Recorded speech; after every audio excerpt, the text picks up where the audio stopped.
why not keep takeout open permanently? And by the way, that's not a revolutionary idea. If anyone listening to this has ever visited or lived in New York, you know that nearly all great restaurants there have takeout.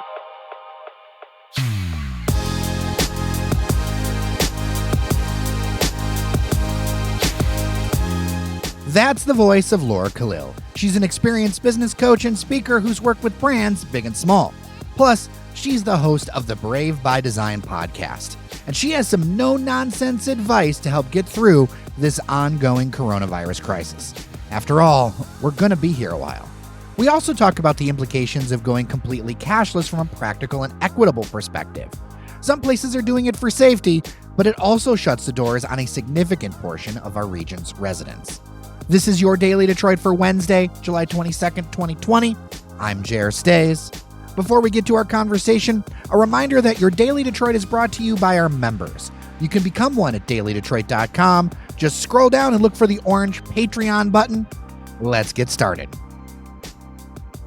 Laura, welcome back to Daily Detroit. Jer, thanks so much for having me. I wish we could be in the same studio like we were a few months ago, but I suppose this is safer. Yeah, I suppose so. Well, I wanted to talk to you because I noticed something that was really interesting, and we have chatted in between those times. I think we've both noticed a proliferation of cashless in-person businesses in Detroit.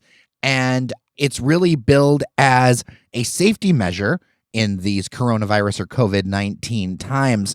But it's a complicated story in a couple of ways. Can you start to talk about that a little bit? Yeah, I'd love to. As businesses are trying to readjust themselves to this new way of operating, which I think we are seeing signs may be going on for quite a while, it's a natural thing to think, oh, we should go cashless. And many businesses are starting to go cashless because they think that it may be safer for their employees as well as for their patrons and guests. And while I know that there are really great intentions behind that, it's very important for us to look at the flip side of the inequality of going cashless. So within the United States, 6.5% of our population is unbanked. And that research comes from 2017 from the Federal Deposit Insurance Corporation. So we know that there's a significant, 6.5%, significant amount of our population.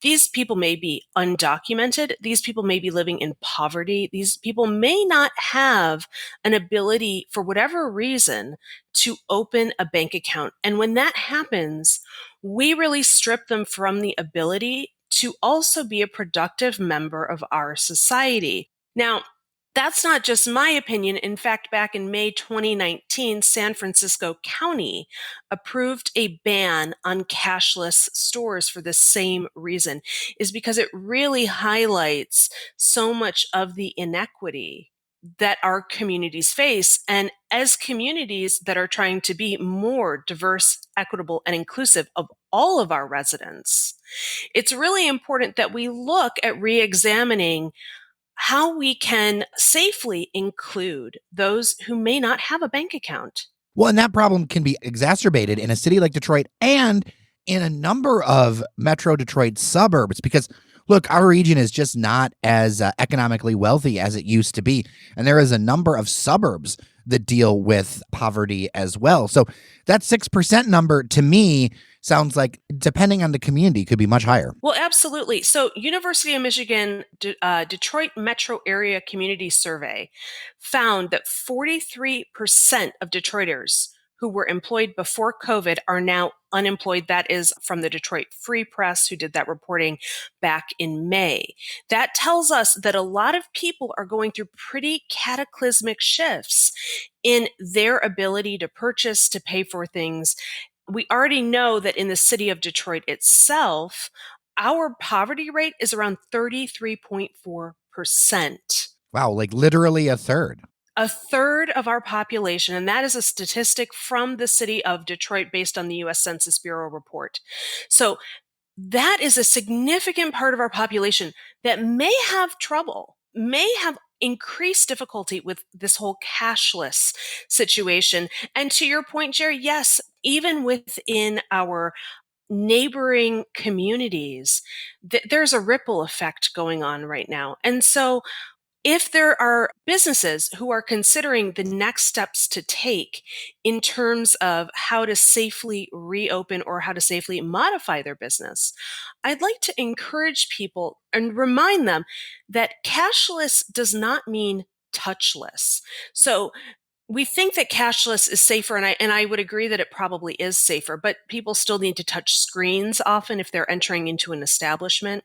And I would think about what are the safe ways that we can actually handle cash, if that's by wearing gloves, if that's by washing coins, whatever that may be, so that we can actually provide safe spaces for all community members to feel welcome. Well, and I think it's one of those things of everybody is really unsure of what's next. I mean, I think there's some people who just want to keep things and try to rush back to how things were, but and, Good luck. good luck. Right. Like as we get farther and farther into this, and also as our United States response has been, I'll put it kindly, unique.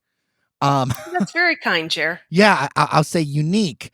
Uh, we are going to be in this for a while, and I feel like some of the changes that people said, like early on, people said, this is going to bring up 5 years, 10 years of change. It was going to happen anyway. You're just seeing revolutions in business processes, and also just a lot of challenges in keeping places open, like the kinds of businesses that can stay open. Absolutely. And here's what I want to say. As someone who has consulted in business for a number of years, the hat that I'm putting on right now and the hat that I encourage you to put on is the hat of the futurist. And by that, I mean, if you are operating a business, let's think about the quality of the questions you're asking. If you're asking when it will go back to normal, that's not a very resourceful question right now because this is normal. We are now in the normal. Mm. And so, what I would encourage businesses to do is to say, considering that this is our normal and that this is the status quo for the next period of time, how can I think like a futurist and adopt a vision for the future for my business that takes into account the current limitations? We've noticed a lot of incredible innovation here with Governor Whitmer allowing for bars, for example, to now sell takeout cocktails. So bar owners are learning ways to adapt when people may not feel comfortable being in a bar. We are seeing, and I personally have witnessed a number of restaurants do takeout, and then when the orders changed, stop doing takeout. Now they have to restart takeout in some cases if they have been affected by COVID incident within their restaurant and need to shut down temporarily. And so I would encourage individuals who own businesses to think, what can I do? What are ways that I can generate revenue where people do not have to spend time in my business, in a physical location? And that can be a number of things. That can be online stores, that can be training modules, that can be webinars, that can be we've seen with Monger's Provisions here in the city of Detroit, they have been doing wine and cheese tastings via Zoom. And from what I've seen, they're very popular. So it's becoming really innovative in how we deal with these challenges, diversifying revenue streams, and acknowledging that there are people who will not feel comfortable going back into an establishment for a very long time. And so instead of trying to ride out the wave, this wave could be 1 to 2 years. I mean, I hate to say that, Jared, because that scares people when I say that, Mm-hmm. but that's the truth. It could be. It could be. And so when we think about this, how can I operate a business that's more resilient? And we do that by diversifying revenue streams and thinking like a futurist about how can I engage with my clientele if they can't be here? What else can I do? Another thing when I'm thinking about restaurants and frankly, all kinds of in-person businesses, I have seen a trend of restaurants getting away from takeout with this reopening. And I just can't imagine that's a great idea, Laura. Jerry, you read my mind. I agree with you. I do not think it's a great idea. So, one of the things we know is that for many restaurants right now, revenue is down pretty significantly. And that's down for all the reasons we're aware. People aren't going out. We have a lot of unemployment. People have less money to spend. People are afraid to go out, those types of things. And so it's been very surprising to watch certain restaurants try to go back and try to go in reverse and reopen and cut takeout. And what I would encourage those businesses to do is to think, okay, well, in the state of Michigan, Jerry, you may have the number in front of you. It was north of 1,000 cases. North of 1,000 cases on July 15th. We're recording on July 16th. And here's what I'll say.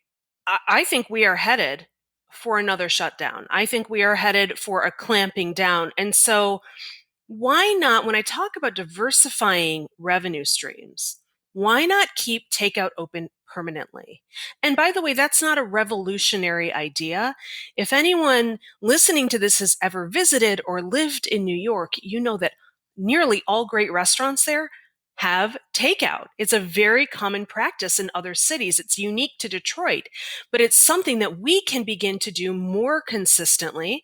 And that way it can help to ease a lot and ride these waves much more easily. So you don't have to do cataclysmic reshifting of the business. Each time something changes, you'll always have your takeout. And I would encourage businesses to not rescind takeout just because they can open their doors, especially if you are struggling with pulling in revenue. I know personally, I will not go eat in a restaurant right now, and I probably won't do that for a very long time. But what will I do? I'll go do takeout. That feels safer. And I think a lot of people think that way. Yeah, and it might even mean tweaking your menu and saying, hey, this is our takeout menu or something along those lines to make it more manageable.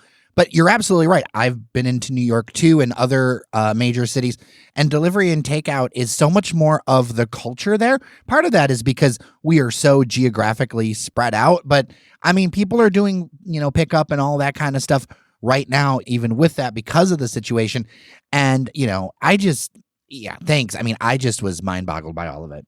And Jer, I want to say one more thing about this because there has been some pushback recently towards companies such as Uber Eats and DoorDash, which we have learned are taking a lot of the revenue from these restaurateurs. So restaurateurs may feel like it's not advantageous for them to do takeout because so much of the revenue is getting taken by a third party. What I'd recommend for them, again, in that notion of thinking like a futurist, is how can I run this business by owning that system, by creating my own system, many of which already exist. And it's a very simple plug and play into your POS terminal. And I would encourage businesses to think about that because we do want to support you. We do want to help you. I don't want to order through a Grubhub or a DoorDash or one of those things. I'd like to order directly from you. And you know what? Most people are fine to go pick it up too, I've also noticed. I will note here one interesting story and successful story has been the Wing It delivery service from the folks that own Eastern Market Brewing Company and the Ferndale Project. There you go. They've done a great job with that. And it's something where they even go ahead and announce, hey, we're coming to Livonia or we're coming to wherever on, Thursday or whatever. Place your orders and we'll drop it off on that day. I think one of the mind shifts for folks is the idea that I can get things whenever I want. We're so acculturated to that. I kind of find it really interesting and thoughtful where it's like, oh, this is what I need to order and I'm going to get it on Friday and this is going to be great. And then it's something I can be excited about. Exactly. And aren't we excited when that stuff arrives? I know that I certainly am. I think it's really fun. And there's been a lot of research around the paradox of choice as well. And I won't go too deep into this because I don't have the research in front of me. But the paradox of choice, when we have a lot of choices, we actually can feel paralyzed by the choices that we have. And I enjoy when I look at a menu, to your point, a takeout menu, and there's 4 really great options instead of a laundry list. I'm okay with that. I'm okay with knowing, okay, these are the 4 things that are really fresh, that are your specialty because you're making them consistently. And I'm okay with purchasing, among that. And if I don't like it, I'll check in next week. Well, and I feel like there's going to be a lot of additional effects. If you're looking at a business like that, you frankly oftentimes don't need as much real estate. Right. And I mean, even thinking about like this project, what we're working on, and this is just a personal experience, we've been more effective and efficient than we've ever been Mm, being virtual. And I don't think that's something that people would necessarily expect. And I've been seeing that in a few different places. I also think that there's a number of effects that you have to think about your workforce around schools. absolutely. It's something we covered on the podcast about the state is really pushing to mask up, people to wear masks Yep. because, frankly, the school year is in danger. And what happens in an economic world when you've got a huge number of your employees that just cannot give you the number of hours that they did before because they have to take care of their kids? Absolutely. And those are very meaningful shifts. And I wish I could say to everyone listening, "Oh, we've got the answer. It's just to do X, Y, or Z." And unfortunately, it's not that simple, but I would start to look at other organizations and how they're innovating around this. And actually how parents are innovating around this. I have heard from a number of parents who have said, me and my partner, we switch off. I'll do the morning, they'll do the afternoon. One is watching the kids at one point, one is watching the kids at the other point. And again, I want to go back to this sense of when I say think like a futurist, when we talk about how to operate successfully as a business, the future for me is diverse, equitable, and inclusive. So as a business owner, we need to live and breathe that in terms of how can I make this fair and equitable and inclusive for all members of my staff and of our community. And that may mean changing how we operate, how we do business, how we hold meetings. And, I think that's a really good thing. Yeah. Well, with every change comes some sort of opportunity. You might have to dig for it, but generally it is there. Laura Khalil, thank you so much. I encourage people to check out the Brave by Design podcast. Thanks, Jer.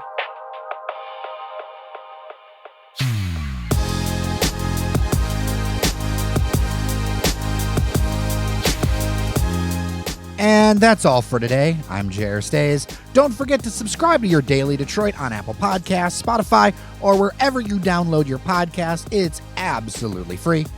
Well, take care of each other, and we'll talk tomorrow.